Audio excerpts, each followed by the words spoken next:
kitchen dancing, raw cookie dough eating mom who loves to snuggle her little Josie 10 and Curtis 8 to bed.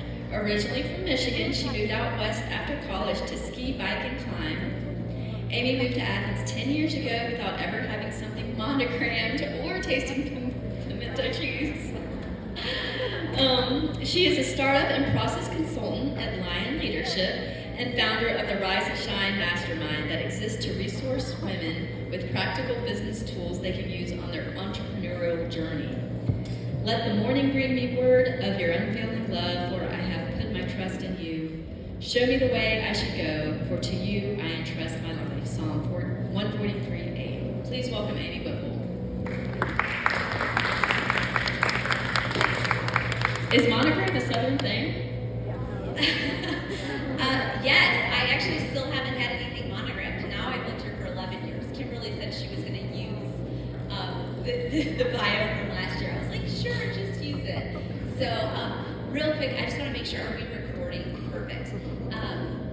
Thank you so much for having me here today. I'm really excited. We are going to dive into spiritual hunger, and then we're also going to take some time. I brought some of my favorite kitchen hacks and tools, and then right here, this is coming out of retirement. I used to teach healthy eating habits around the community, so this is like a 5-page quick recipes, quick hacks. So usually I go through it in an hour, but we're gonna go through it in light speed today. So, yes. Oh, you doing that? Okay. All right, so I wanna start and I wanna just open in prayer. So if everyone could just bow their heads for a minute. Dear Lord, we thank you for this day to gather and to be still and to yet be in community with those around us. We are reminded that we will hear in our talk today that you are the bread of life. You are our sustainer, our rock, and our God. No matter the circumstances that we have on our minds or what's on our plate now or as we leave, we know that you're in control. Lord, as we look around at all the beautiful moms, let them be reminded that they each have strengths and gifts, and they are different from their neighbor. Each of our kids is different from their friends, and we know that you have called each of them by name to be their mom and to raise them. We can get into comparison and differences and thoughts of we're not enough, but today I want each woman to hear that they are enough, they were created by you, and they were called not by accident to have the children that they are raising. As we talk about being spiritually fed this morning, I pray that you bless this message and bless each person who has showed up today to lean into your word, and that you have a word for them today. In your name we pray, amen. All right, so many of you know I'm passionate about Athens community and the nonprofits that exist and serve and are the hands and feet of Jesus. And so whenever I'm on stage, I always like to slice out just a little moment to highlight one of those amazing nonprofits and share a story. So many of you know Divas Who Win helps women out of recovery, sex trafficking, and addiction.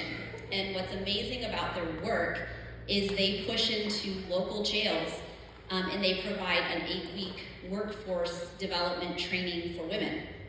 And so when these women are women are released, they have these skills, and then they can immediately go to Divas Who Win and kind of get resourced through Lyft rides, through clothing, through recovery meetings, and all of that. So anyways, I had the privilege to celebrate with these women and go to their graduation. So has anybody ever been inside of a jail? Or been? Okay, so we have a couple of people. Yeah, it's really interesting. It's quite busy. It's locked down, and the police just kind of escort you around. And so one of the requests on this graduation date was for women to bring, for us to bring candy and soda, because when you're in jail, you don't get the privilege of having candy or soda.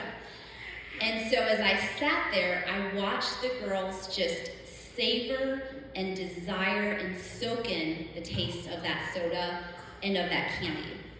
And one of the ladies during that time, she said, "Mary, I just received my sentence. I'll be leaving jail because in Athens, they will hold you for a period of time and then they'll transport you to a prison if you're going to be in jail for longer."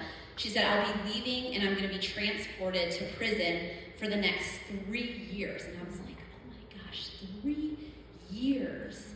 And so at that moment, my heart just sank. I was like, man, I've been here for 1 hour and I'm ready to like see the outside. I'm ready to hug my family. I'm ready to talk on my phone, right? All of that gets taken away. And so Mary, who is she works at Divas Who Win, she has had 42 felonies, and she just boldly said, everyone has a release date.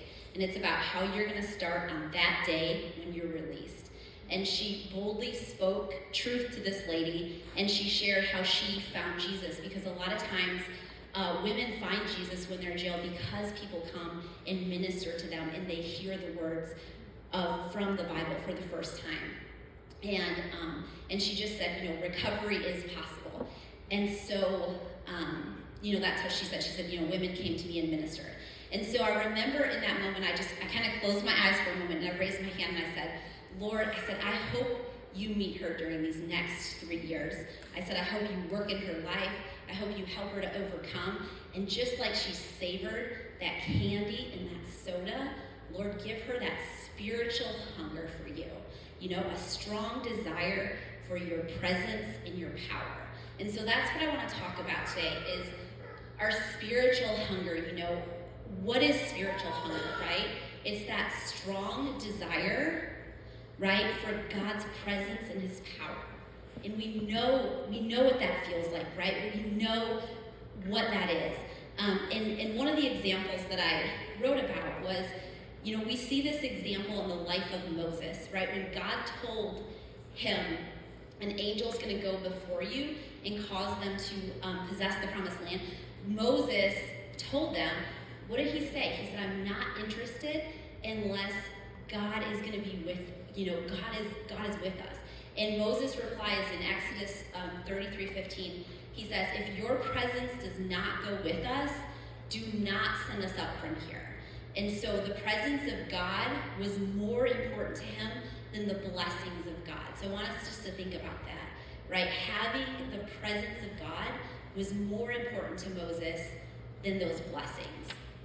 And so, and then I just kind of transitioned, God he allowed them to suffer physical hunger so they would develop that hunger with him. And that's why God sometimes removes some of those natural things that distract us from him so we can learn to be dependent on him. And so how do we know if we're spiritually hungry? We'll do anything, we'll go anywhere to meet God. We love to spend time in God's presence. We have a desire to meet with Christians. We lose our appetite for those things of the world. And maybe we're doing something for Jesus, right? We're praying for the sick. We're preaching the gospel. We have, right, our hunger will increase when we do those things. And so the other thing I kind of wrote in here was when we have a strong hunger for the things of God, it's a sign that we're spiritually healthy. So in John 6:35, it says, then Jesus declared, I am the bread of life. He who comes to me will never go hungry, and he who believes in me will never be thirsty. So I want us to hear that. The word never go hungry, right? Never be thirsty. We eat to sustain physical hunger in life, and we can satisfy that spiritual hunger and sustain spiritual life only by a right relationship with Jesus Christ. And just like bread must be eaten to sustain life, Christ must be invited into our daily walk to sustain that spiritual relationship. And so, as we reflect on that, we need to feed ourselves with God's word. We can ask God for the gift of hunger. We can stop feeding ourselves with that takes away our spiritual hunger, and our active involvement in spiritual things keeps us spiritually alert and hungry for God. So I just want us to think about that. How do you feel like you are right now with your spiritual hunger? Are you in a dry season, or are you feeling, right, that presence and power? And so I think for me, one of the things that I've made a conscious effort, and I see Trisha and I see Amy, is I read through the Bible front cover to back cover. And I did Sarah Lee Cobble, her study, the Bible recap, and then we did the Sister program. And so every single day, it took me about 2 years. I said I was going to do it in a year, but I did a study guide to go with it. I was like, before I even open my phone, do anything with the kids, I'm going to keep my Bible right at where I sit, and every day I'm going to come to the table, and I'm going to start my day with you. And so that's one of the things that I think has kept me really spiritually just healthy and having that relationship and starting the morning strong. Does it look like 30 minutes every day? No, it doesn't, but it's something every single day that I'm in the Word, just kind of meditating and going through different books and things like that. So I really just want to encourage that. And then, let me see what else I had. Spiritual food, I just kind of wrote this, and then I'm going to hop into some of the physical side of feeding our family. Spiritual food is the Word of God, right? Jesus Christ and the Holy Spirit. It is the same way physical food nourishes our bodies, that spiritual food nourishes our soul. And God's Word is the best food for our spiritual health. So it's the living Word of God, and it sustains our lives. And that's kind of close. So anyways, that's what I have for just around, how are you being spiritually fed, and are you feeling that power? And if you are dry, you guys will have some discussions to kind of talk through some of that today. So, all right, now we're going to switch gears, because I was like, we're going to talk about feeding our families. And here, I'm going to, let's see. I should pass it up. So this is coming out of retirement. I used to teach healthy eating habits and cooking habits and prep your food for the week around town. So it's a 5-page packet on kitchen hacks and quick recipes on how to feed your family. So a couple things that, as it's getting passed around, I want to talk about is physical health and eating healthy. It can be hard, right? We have little ones running around. They, like Curtis tells me on a weekly basis, like, why is this food so gross that's in front of him? I get it. But one of the things that we have to do is we have to keep ourselves physically healthy. And a way to do that is through making sure that we're taking the time out to eat healthy foods and to prepare healthy foods for our family. So a couple things what I'm going to do is I'm going to just show you guys, every Sunday, I prep for 2 hours, and it's kind of my checkout time. It's my time that I can create. Everyone knows Mom's prepping in the kitchen. That has been a routine for probably 10 or 11 years. Whatever's in my fridge, I pull it out, I prep it for the week, and I make sure it's ready to go. So I'm just going to share some of the things that I do that I feel like save time. As far as breakfast, so what does breakfast look like for us on a weekly basis? Really, there's a couple things that I go to. I always do 7 hard-boiled eggs. And one of the things people are like, oh, I hate peeling hard-boiled eggs. So if you buy a steamer and you put it in like an inch of water and you close the lid, you can just let eggs steam, and then the shells basically just fall off. So every week I'm always steaming. We have Easter eggs year-round, but everybody eats them. They're always in the fridge. They're great. You can cut them up over toast, put avocado with them. But one of the things I do every Sunday is we always make 7 hard-boiled eggs. And then the other thing, it always rotates, because eating healthy I find is kind of boring, just because you have to be able to prep food fast, and it's not like, I just don't have time to have a lot of selection. So I feel like we eat the same things every week, but that's what drives, I think, some of the healthy habits. Another thing that I always do is right after I get done with the eggs, I make steel cut oats, and it's a 4-to-1 ratio. I usually do 2 cups of milk to 2 cups of water, and I just let them kind of simmer on the stove. But then for the week, when we're ready, we always have hard-boiled eggs, and we have steel cut oats ready to heat up in the morning. The other thing that I like to do is I keep these Pyrex bowls on hand, and I microwave my eggs. A lot of people are like, what, you microwave your eggs? It's how I make a quick quiche bowl. So I will spray a little bit of olive oil in here. I crack 2 eggs. I usually, any leftover veggies, I will throw in there. I do a scoop of Greek yogurt, I mix it up, and I throw it in the microwave for 2 minutes, and then I throw like a little goat cheese, avocado, or salsa over top. Sometimes you can mix salsa into. We have all different combinations. But a lot of times it's just a quick egg bowl in the morning. When I get sick of egg bowls, then I just switch up the eggs and I go to, like, I'll make egg quiche bake, and I'll make this for like 7 weeks straight until I get sick of the quiche. Then I switch back to the bowl. But I'm always gonna use parchment paper to line any dish because I'm lazy. I like to save the environment, but I just don't have time to do dishes.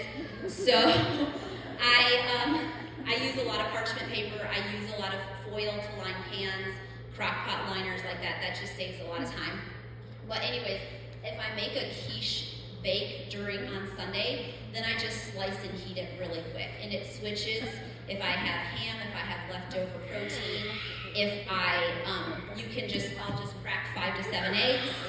I throw in a handful or 2 of spinach. I may throw in some raw vegetables, cut up anything that's left over, and it gets baked on Sunday for the week. I don't usually add cheese over top. My husband and I don't like to eat a lot of cheese, so we hold cheese. So that's one of the things that I do.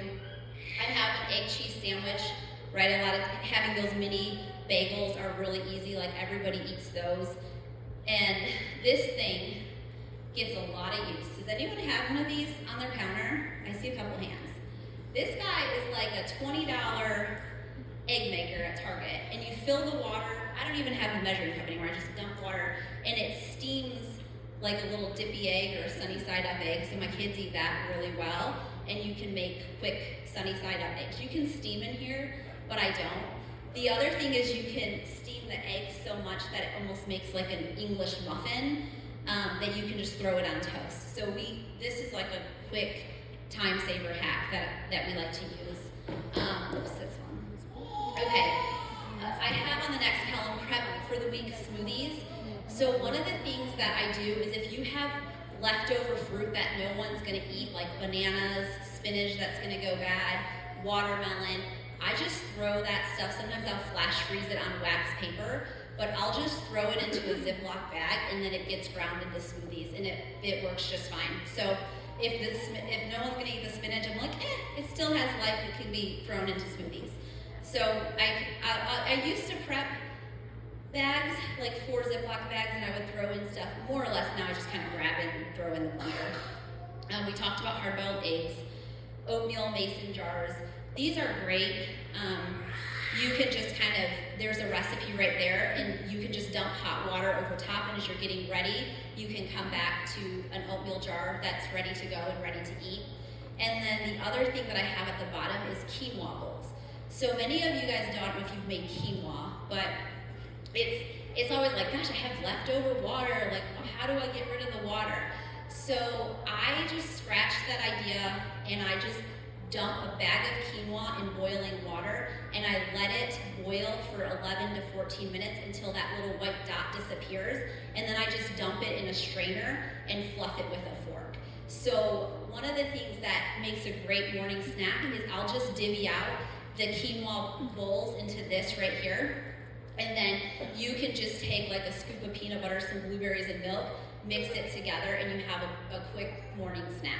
So these are some of my go-tos that I like to, let's see, what else did I have? Okay, so prepping, I wanted to talk about, here's a couple things. So, like I said, I'm always gonna prep like 2 breakfast items. I might make quesadillas, I might make a whole thing of French toast. If I'm cooking on Sundays, whatever can get cooked in 2 hours is what's gonna help me throughout the week.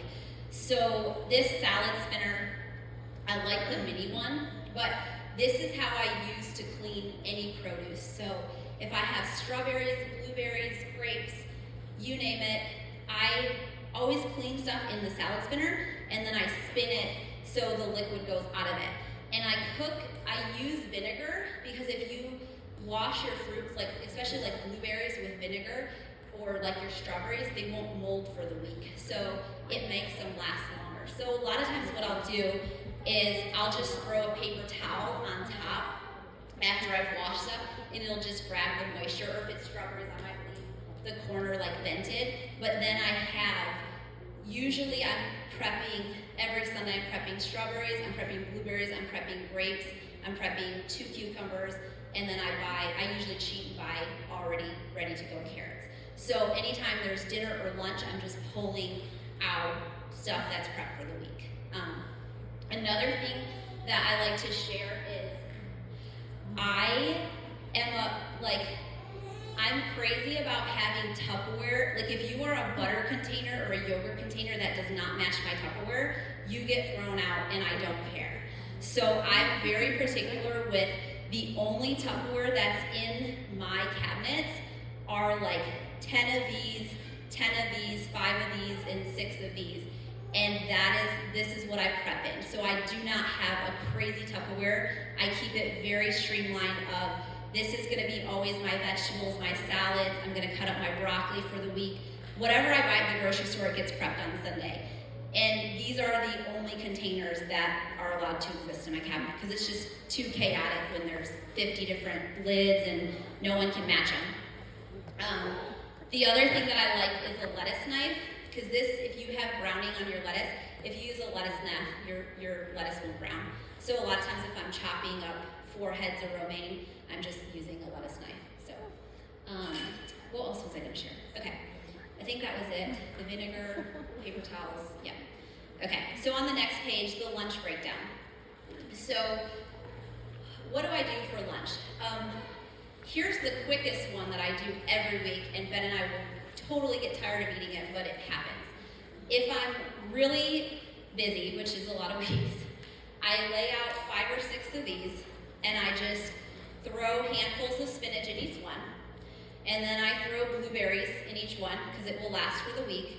I open 1 can of beans, of whether it's black beans or garbanzo beans, and I drain it, and I handful the beans on top. Then I take a bag of shredded carrots, and I handful that out. And then I just take deli turkey, and I slice it up, and I put it over top, and I take a handful of slivered almonds. So within 7 minutes, I've just made us salads for the week. I do not put dressing on it, and spinach last. So and I'll switch out, a lot of times what I'll do is I'll switch out the protein. So it may be, I may buy the shrimp that's already made, and I just throw barbecue sauce over it and let it marinate, and then I throw barbecue shrimp over top. It may be salmon that's ready to go, and then I just throw salmon over top. So I'll rotate out a protein. The other thing that I do is, let's see, we're kind of time. I like this like taco lasagna. This is always just an easy, I just will layer like salsa and flour tortillas. And I think under the vegetable zucchini boats, there's a package of protein blend vegetables. I'll even do that where I'll layer it with the taco lasagna and then I'll just cut slices. So it's always like, it's just easy to make, and that can easily be sliced for lunches. But most of the time on Sundays, I'm usually doing with my sheet pan that I do 1 type of vegetable, which a lot of times is sweet potatoes, and then with that same pan, I cook a pan of chicken. So I know we have the sweet potatoes and the chicken at some point on Sundays, like ready to go for the week. Okay, let's flip to, and when I taught this class, this was for healthy eating habits for the 9-to-5ers, so I think that's why you'll see like lunch places around town. Okay, what I want to talk about on the 3rd page is protein prep. So many people go to the store and they buy their meat and then they put it in the freezer. So it's very opposite for me. If I buy chicken from Costco, it's coming home that day or that Sunday, and it's getting turned into, usually I'll do 3 packs where I just bake the chicken high heat, slice it and freeze it, and then the other parts of the chicken are going in a crock pot to make shredded chicken. So anytime I'm starting a dinner, I'm usually starting with a protein that's already been cooked and pulled out of the freezer.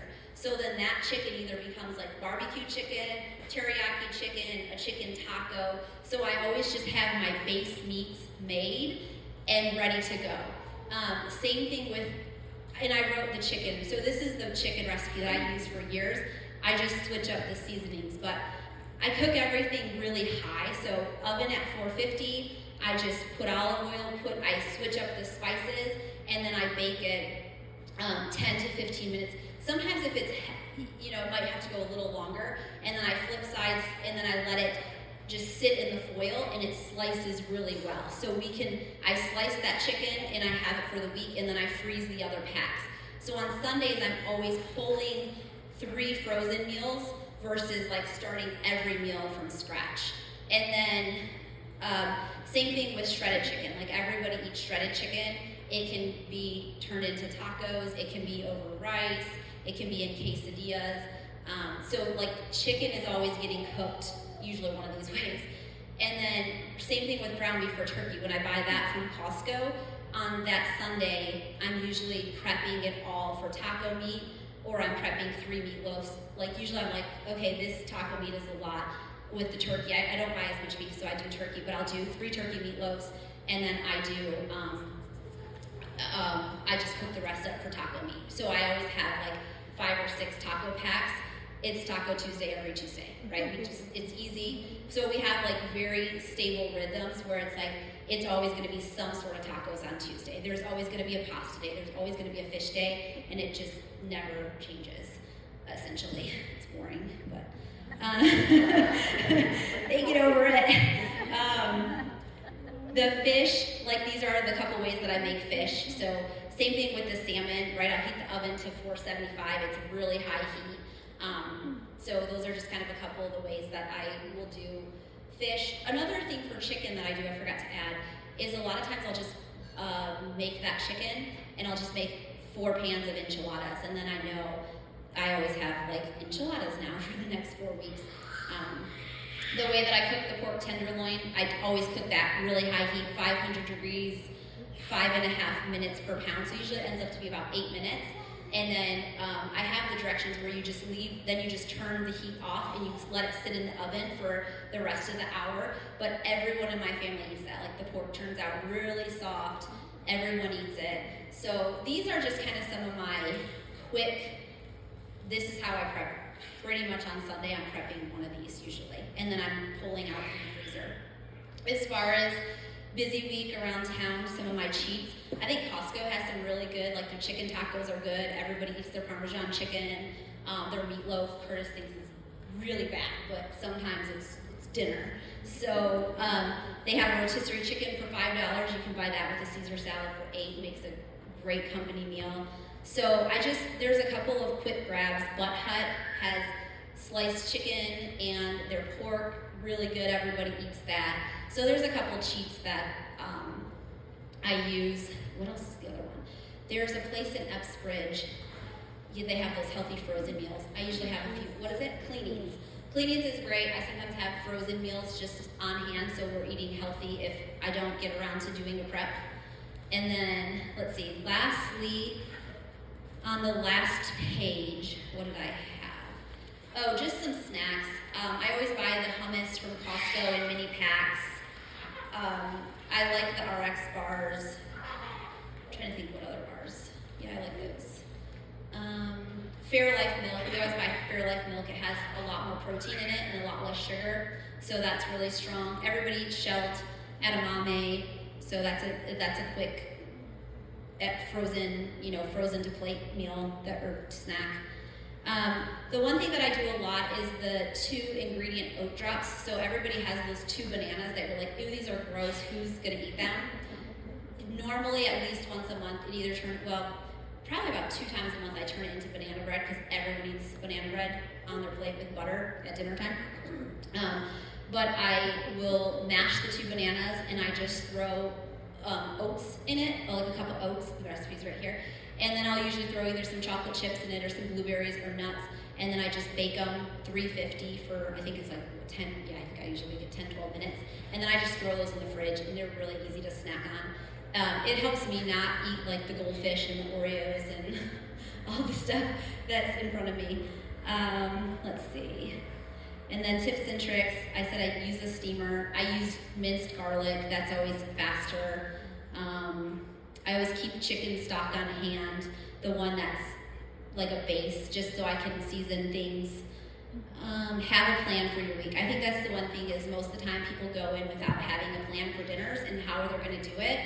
I don't recommend, like, I think sometimes people are like, how do I get started, or it feels so overwhelming? And I say just start with breakfast. Like, make sure you have some healthy breakfast prep for the week. If I'm making French toast, I'm throwing on 4 or 5 extra because that's breakfast 2 more days. If there's pancakes, I'm making extra so I can throw a few in the freezer and heat them up in the microwave. So I'm always thinking of not starting breakfast, lunch, and dinner from scratch all the time. I'm pulling from things that I've made in bulk, is how I look at it. And then I've listed a couple of my favorite. I love Clean Food Crush, My Body, My Kitchen, Transfit. Like, those are just a lot of places that I can pull from for quick recipes. And then the last page, this was one of the things that I would go in and make for companies when I would talk on this, but this is the Greek chicken recipe that I like. The tzatziki sauce. Now it looks more like I go to Publix and I buy their tzatziki sauce because it's really good. This one takes a little more time. The Greek salad. And the one thing that I want to note is I bake a pan of rice every week. I know that sounds really weird, but rice is really easy. Like I said, if I do my pan of chicken, my sweet potatoes, my 2 breakfast items, I prep my produce, and I bake a pan of rice, I have a really good base going into the week. And so when I bake rice, I use this same pan in like a square pan, but I just spray the bottom, and you have to rinse the brown rice really well because you don't want to throw in, you have to rinse your rice really well, I just do, with a strainer. And I'll throw in the rice, and then I just boil the water in the microwave for, I didn't have the recipe on here because I added it after. I just boil it for 4 or 5 minutes, and then I dump the hot water over top, and I put foil over it, and then I just stick it in the oven, and it makes the most perfect rice. It turns out every time. So I always have, right, my kids eat buttered rice, we eat rice, everybody eats rice, so that's a quick, I also cheat though, I like Trader Joe's brown rice too. And then, let's see if there was anything else. You can find, I kind of wrote down some of my Instagram handles. I do have one that's Fresh Family Cooking, but we haven't, my roommates and I used to all put little quick recipes on it, but we don't use it anymore. It's kind of like an inactive. But there's still some good ads on there if you want to go there. Does anybody have any questions? I know I took a little more time, but I just think having a cheat sheet is really important. Does anybody have any questions? I talked for a long time. Yes? Do you freeze your rice? I don't freeze my rice. I just use it from that week. Because we usually always go through it. Yeah. Anyone else? I don't know. I feel like every time I boil quinoa until that little white dot disappears and I fluff it, it works. But you could try it. I just don't know. Because anytime I try to do it in a pan, I just have so much water and I'm like, this is not working out. So, any other questions? Yes? If you want to add, if you want perfect rice and if you want it to keep warm while you're gone, you use Instant Pot. Instant Pot. Lifesaver. Yeah. That's really good. And you guys, we're going to have a little time to talk about some of your quick recipes that you like. The one thing that I will say too is make sure you open your space up for kids in the kitchen. I think often a lot of times parents don't like the mess. They don't want kids in their space. And I can tell you from early on, that's a lot of childhood memories that I have is cooking with my mom and cooking with my grandma. And so I'm really open to like letting my kids crack the eggs, letting them scramble. Yes, does it drip over the pan and onto the stove? It does, but and even as they were young, a lot of times on Saturdays I would just have them practice, go make your own lunch, and they'd be like, what? And just letting them see what they create, letting them see what they pull. I think it's really powerful to spend that time in the kitchen with the kids and make it fun. So thank you guys for having me. I know that was a lot of information. And I went a little longer, but you guys will have a little time to talk. We wanted to thank you.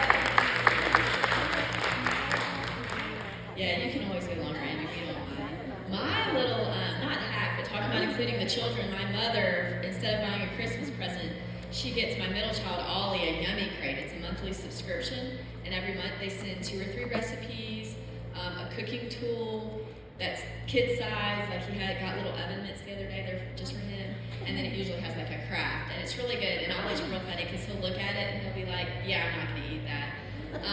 But like he's come up with some great things. Like we had to go to a dinner the other night, and he learned how to make rolled ice cream. He's like, "Mom, I'm making the dessert that we're gonna take." So it has been fantastic way. And then we made something he said he wasn't gonna eat. I said, "Well, you gotta make it," and the whole family ate it. It was potatoes and vegetables and what was the meat? Maybe chicken? I forget, but it was fantastic. So that's a fun one. I guess I did have one other ad about the kitchen is after dinner, I know it's really easy for kids and husband and everyone to like escape this space. That is the time that like everyone is held hostage. I'm like, no one is leaving. And that's the time that I always call like our helping hands time. So whoever is the prayer lead in our family, like one kid is a prayer lead Monday, Wednesday, Friday, the other one's Tuesday, Thursday, Saturday. They are helping me in the kitchen clean up, and then while the other kids and dad has like a helping hand time or chore around the house. So just wanted to throw that out there because I know it can get like a hamster wheel, but I like hold everyone hostage, and they still whine like, I have to unload. I don't care. Like y'all aren't leaving until this is all cleaned up. Like we're all doing it. So that was okay. We do that. We have 3. So we have set up, cook, and clean. It doesn't always work, and it's more of a summer thing. But whoever sets up gets to pray. And when they start to fight about it, we don't use it as much in the school year. But when they start to fight about because they want to do something or don't want to do something, everyone always goes to the chart and sees which day of the week it is and what kid is supposed to be doing what thing. I'm going to go over our prayer journal, Lord's Prayer of the day real quick, and then we can divide into our tables. So today, the Lord's Prayer focus is give us this day our daily bread. It's a petition. Matthew 6:19 through 13, Jesus tells the people how to pray. Our Father, who art in heaven, hallowed be thy name. Your kingdom come, your will be done on earth as it